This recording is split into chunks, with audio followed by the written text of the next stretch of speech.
Hi everyone, Subodh Sharma here again.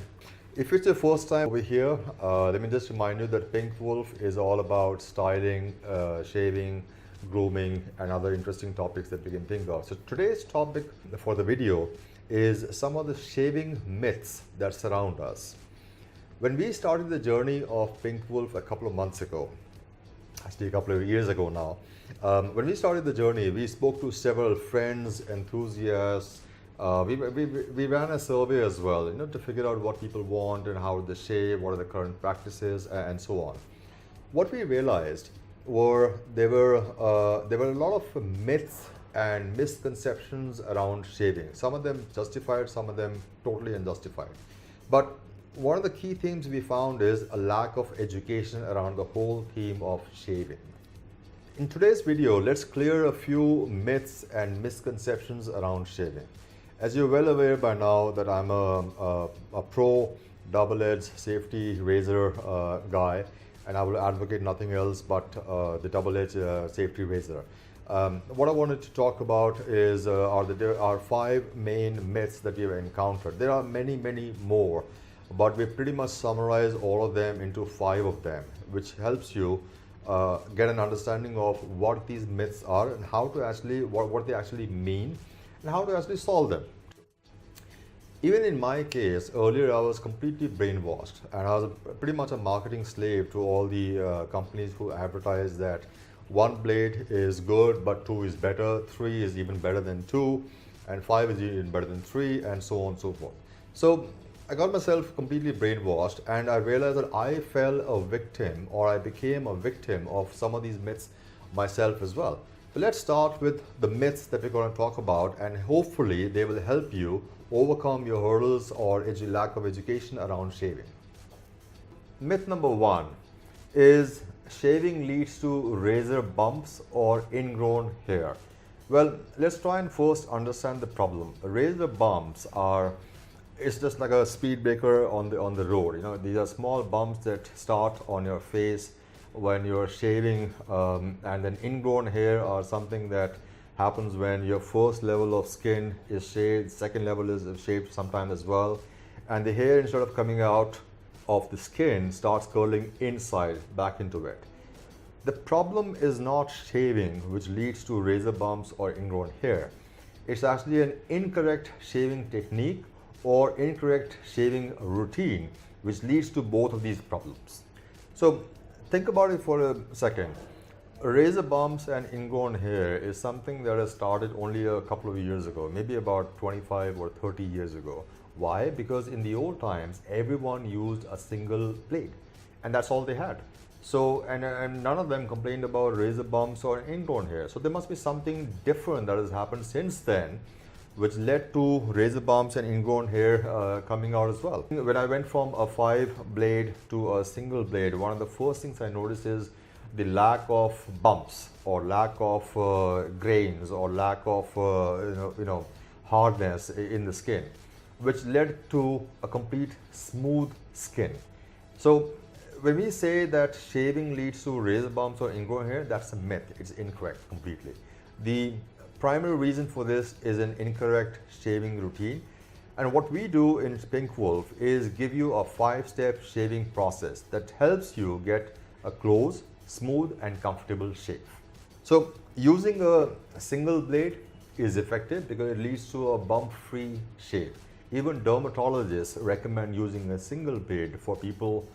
I've done another video on developing a healthy skin habit and also the shaving routine.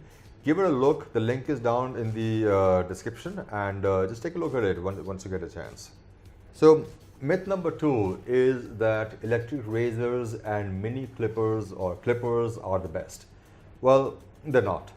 They're like mini lawnmowers, so they do a good job of cutting away the hair.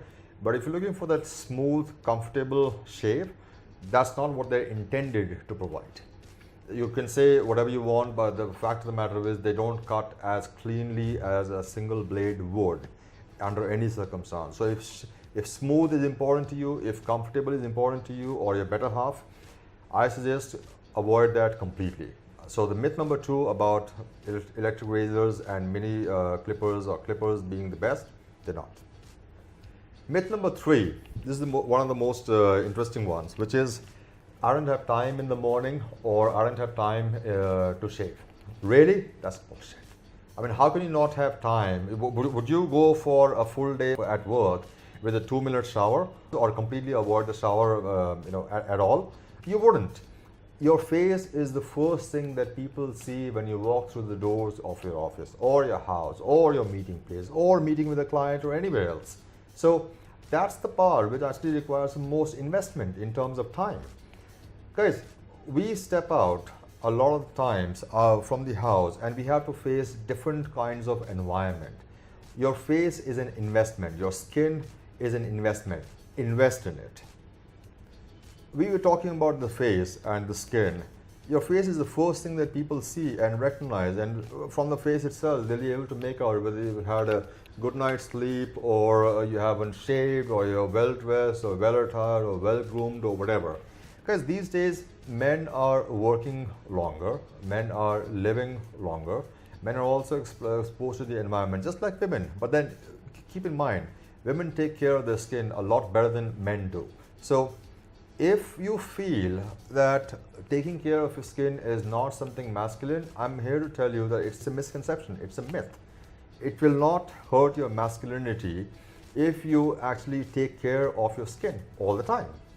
So the fourth myth is also quite interesting, is that the old school or the single blade razors, they are out and multi-cartridges are in.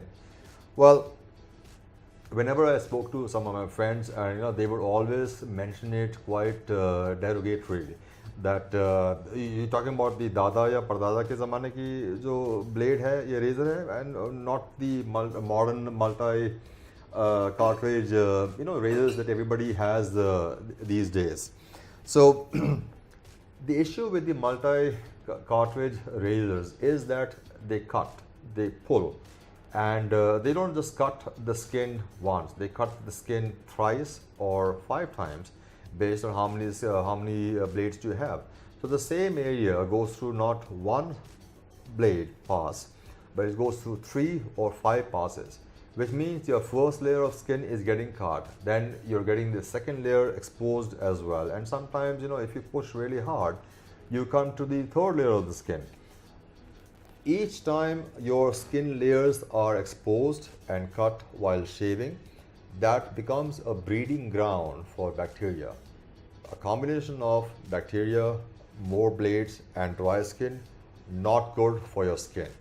And that's what some of the reasons why you get exposed to continuous nicks and cuts all the time. Why? Because with the multi-blade, you're cutting your skin so many times that your skin is now exposed. It becomes dry and it is susceptible to cuts and nicks all the time. So myth number 5 is that wet shaving costs a lot more than multi-cartridge shaving. I don't think so. So let's go through some of the maths, okay? And we've taken some very liberal assumptions. We've assumed that without naming anyone, we'll say that one of the leading 5-blade razor, we've used that, and then we've used our model of the double-edged razor against a normal blade that we get. We also assume that the 5-blade razor will go through 30 shaves. 30 shaves, that's quite a lot. So whether it's 30 days of continuous shaving or in 2 months you shave every other day, it really doesn't matter, but 30 shaves is what we've taken. So the maximum we can think of. And in the case of the double-edged single blade, we've taken only 3 shaves. In reality, your mileage may vary. So which means that, if you got a thick hair or coarse hair, you might get 3 shaves. But if you got normal hair, you might get about 5 or 6 shaves. And sometimes, you get, with the combination of a good shaving brush and a cream, you might even get 7 shaves. So it depends from skin to skin. So anyway, coming back to the point, when we compare the 2 costs, and I've taken the costs at a 5-year period. At the end of 5 years, you will still have the metal double-edged razor with you, because you can clean it, you can disinfect it, you can do whatever, but it will not break. On the other hand, at the end of 5 years, your plastic razor is going to be in a much more withered condition, ready to be thrown away at the end of maybe 2 years or 2.5 years. When we look at some of the costs, some of the high level costs, and this is just for indication purposes, the 5-blade razor comes to around 8,000 rupees across over 5 years. And the double-edged razor comes to anywhere around 3,100 or 3,200 rupees. That's how much different there is. At the end of 5 years, you will have the metal razor with you. The plastic razor is about to be ready to be thrown away. On the other hand, if you look at some of the ancient or vintage models for double-edged razors, you will find that a lot of these razors are made of good quality brass coated with zinc or chrome, or some of them, expensive ones made with stainless steel, which were made about 25, 30, even 40 years ago. They are still in the market. So that's how good these razors are. They will fit and are adapted to any single blade available in the market, whether it's Wilkinson or Topaz or V12 or Derby or Feather or Astra or anything. But they will fit any blade. And that's the beauty of it. You are free. You don't need to get stuck to one particular brand because that's the only blade you can find. You are now free to use and experiment any type of blade that you wish for your particular type of skin. What I want you to start thinking about is how many in your lifetime, how many plastic razors have you decided to throw away, compared to how many metal razors you want to keep and then go back and use them, buy a new one, go back and use them, and so on and so forth. Because you can keep those razors. They will last a lifetime with you. With proper care and maintenance, they will last a lifetime with you. The point being, you need to start thinking about the difference between quality and quantity. Quality with a metal double-edged razor is going to go a long way. Quantity in terms of number of blades is not going to help you, and it's certainly not going to help your skin in the long term. Now, before we end this video, I wanted to talk briefly about a survey that we had done. This survey was done between for respondents between 18 and 70-year-old across a multitude of people, people who had a mustache, a beard, shaved every now and then, every day, and so on and so forth. One of the questions we asked is, who is your favorite cinema or TV actor? And the top 3 that came out, the first was Mr. Amitabh Bachchan, the second was Akshay Kumar, and the third was Harvey Specter from The Suits. Okay, so think about it. These were respondents who had a beard or a mustache or clean shaved, and they are all choosing people who actually have. Mr. Bachchan has a French beard, and Harvey Specter and Akshay Kumar are clean shaved. So I think that subconsciously goes to say a lot of things, that clean shaved is the best look that men look for or aspire to, and certainly something that women admire.